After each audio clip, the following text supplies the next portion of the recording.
Hi, I'm Stewart Spinks and welcome to episode 217 of my podcast, Beekeeping Short and Sweet. Sometimes we just get lucky with swarm collections, low-hanging fruit as it were. Listen in to hear about our latest catch and also my first attempts at collecting pollen using traps fitted to our Technoset hives.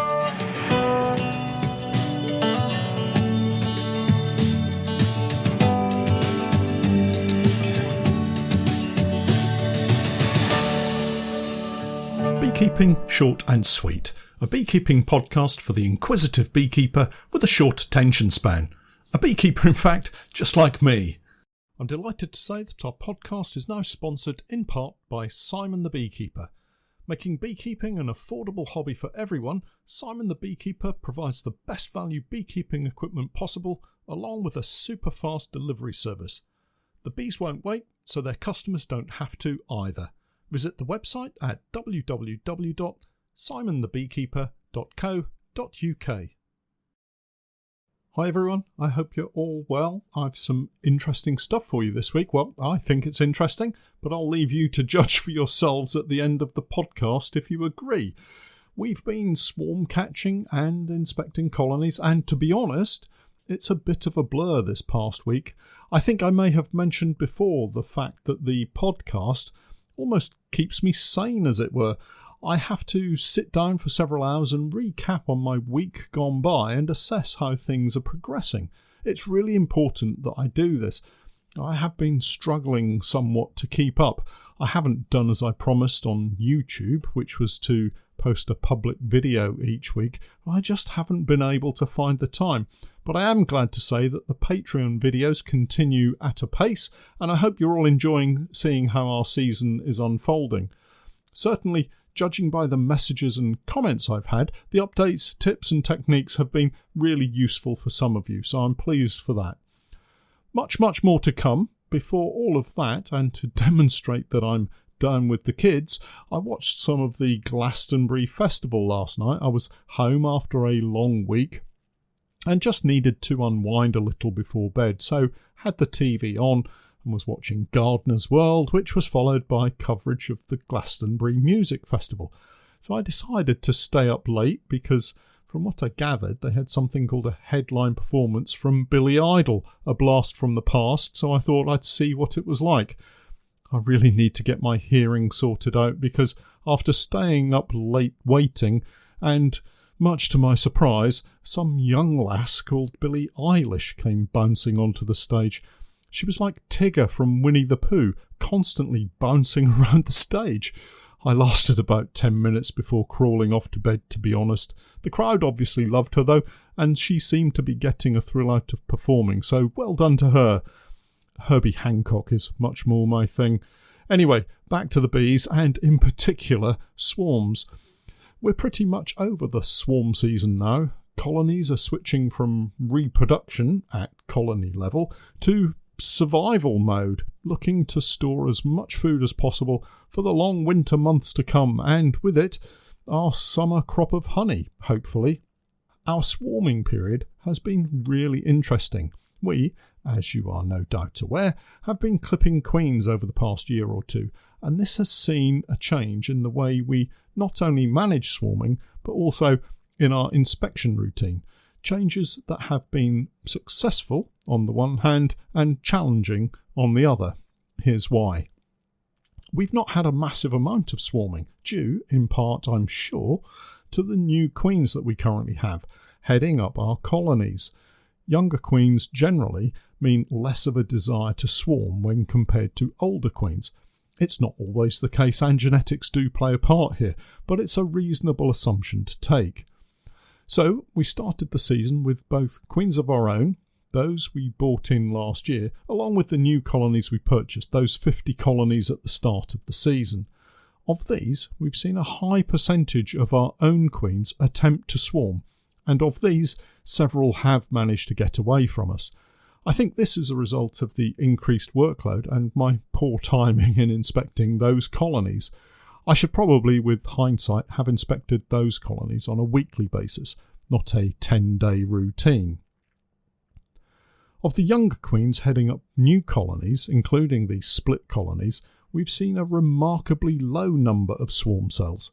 Just on Friday last week, I inspected around 40 colonies, and of those, just a couple had swarm cells, and those only had a couple of queen cells in them, not the normal dozens and dozens of queen cells where colonies are super keen to get swarming. One of the colonies that I inspected had swarm cells the week before, which I knocked down. This week, no swarm cells, and everything seems to be back to normal, as if they've given up trying to swarm and now want to focus on honey production.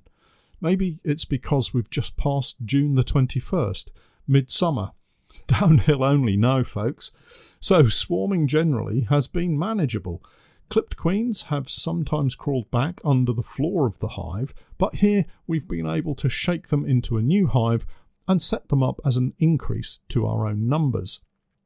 We've had some very poor mating results in some apiaries, particularly one, and I can only put this down to the location. Queens have gone missing or not mated well and become drone layers almost immediately, and that has hit us in terms of the overall number of colonies we've been able to increase to. That said, I don't think we could have managed increasing any further with just myself and Steph working the bees. It's a learning curve, quite a steep learning curve, and something we've been able to keep a lid on so far this season. But to have gone any further might have caused real challenges for us that we just couldn't have overcome. Overall, I would say I'm really happy how things are turning out. We got lucky with a swarm last week at the borage meadow. I posted a video of it on Patreon. It was hanging on a low branch of an oak tree within easy reach of my loppers. The only issue was we didn't really have a box to put them into. Typical of a beekeeper, I wasn't going to just let this swarm get away from me, so I cobbled together a makeshift hive consisting of a national-sized clearer board as the floor, a honeypole Langstroth brood box with frames for the main body, and a queen excluder wrapped in black pallet wrap as the roof. It was a simple enough job to shake the bees into the box, and having replaced the frames of foundation into the box and covered them with the queen excluder roof, they quickly settled in and seemed to be very happy to accept it as their new home. The only problem we have is that I didn't really have anything to put over the top of them, and the black plastic wrap might well be too much of a heat-absorbing roof for them. Anyway, we'll have to see how they survived when we inspect them on Monday. It was just too far to travel back just to replace the roof. I'd like to think that they've been able to regulate the temperature inside, and with a little drawn comb, the queen will have started to lay some eggs and they'll have survived and grown. I'll update you all on another video once we get back down there and check on them. The other topic for this week's podcast is pollen trapping and pollen traps. Again, a completely new part of our business for this season. I have attempted collecting pollen before, in very small amounts, and last year we used the pollen traps that can fit into the integrated setup of the honeypore hives, and these worked reasonably well for us. I have got to find a way to lubricate the trays that fit into the honeypore floors, because they just don't slide in and out easily, and all this does is spill the collected pollen and angers the bees. The Technoset hives all came with integrated pollen traps. I've mentioned these before, I think. They sit between the floor and the brood body with a grid-type setup inside that the workers have to navigate, and in turn, this knocks off the pollen into the collection trays below. So why do bees collect pollen in the first place? Now, you all know by now I really enjoy checking out pollen under the microscope, and that there are so many different types, shapes and sizes of pollen. So many different plants producing completely different pollen, and our honeybees need a mix of them. Here's why. Pollen provides essential proteins, vitamins and minerals that our honeybees and their larvae need to grow, develop and survive. It's really that important. Without pollen, our honeybees just couldn't survive. A little sciencey bit for you, bear with me. Proteins are made up of a collection of things called amino acids. These are chemical compounds that combine mainly nitrogen, carbon, hydrogen and oxygen, and in specific combinations make up these different amino acids that our bees need just to grow and develop. There are lots of different amino acids, but our bees need just 10 of them. Amino acids combine to make proteins, so pollen is the protein that bees need to survive. Nectar is their carbohydrate in the diet. Honestly, it's not so different to what we need, really.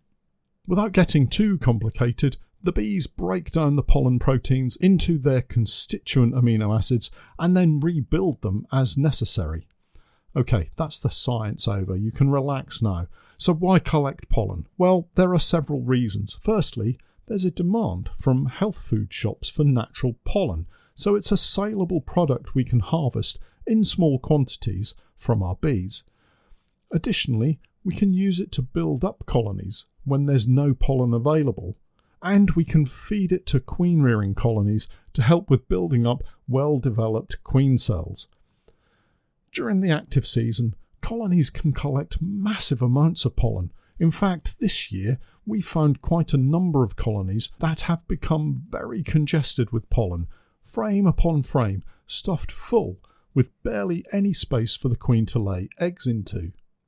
It's really important to make sure that each colony is assessed prior to adding a pollen trap too. They need to be strong, active colonies, lots of foraging bees, and plenty of pollen visible at the entrance as the bees return from their foraging flights. There's absolutely no point in trying to collect pollen from a recently hived nuke that has very few flying bees out and about. All you'll do is rob them of vital food stores that they can't afford to lose. So if you're going to collect pollen, be smart about what colonies you're using and don't deplete them too much. We aim to take around 24 to 48 hours worth of pollen from our selected colonies before opening up the entrances to allow bees to sneak past the pollen traps and deliver the pollen back home. The honey pour traps can easily have their main entrance blocks removed, which enables the bees to climb in over the trap grid. The Technoset traps have a clever little side entrance that allows the same diversion past the grid. This means that after taking some pollen from the colonies, I can make sure they're able to continue to provide enough pollen for their own use and not check or prevent the ongoing success and development of each colony. Although we have more than 100 pollen traps, I don't think that this year we'll use all of them, possibly only using half. Whilst I do want to harvest some pollen, I don't want to damage colony health or strength and will continue to keep the colonies at the front of my thinking. Once we have the pollen collected, it will be bagged and frozen, where it will stay until I have time to figure out the best process for cleaning and selling it. I know the most common method of storing and selling is drying, and that might well be the route that we go, but I need to investigate the process a whole lot more before I start that job. Talking about jobs, the coming week sees us moving yet more bees. This time it's our national beehives heading down to the wildflower meadow near the pumpkin fields.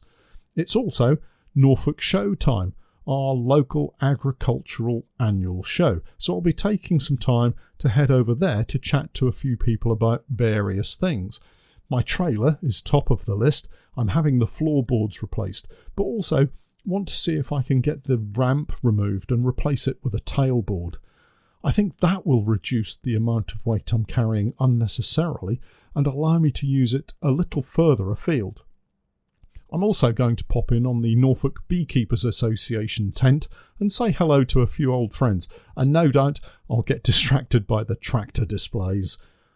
Do I go for a small tractor unit with a forklift for shifting the bees around maybe? Or do I get an easy loader hive lifter to go on the back of the truck?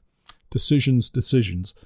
Luckily, Steph won't be around to keep me sensible.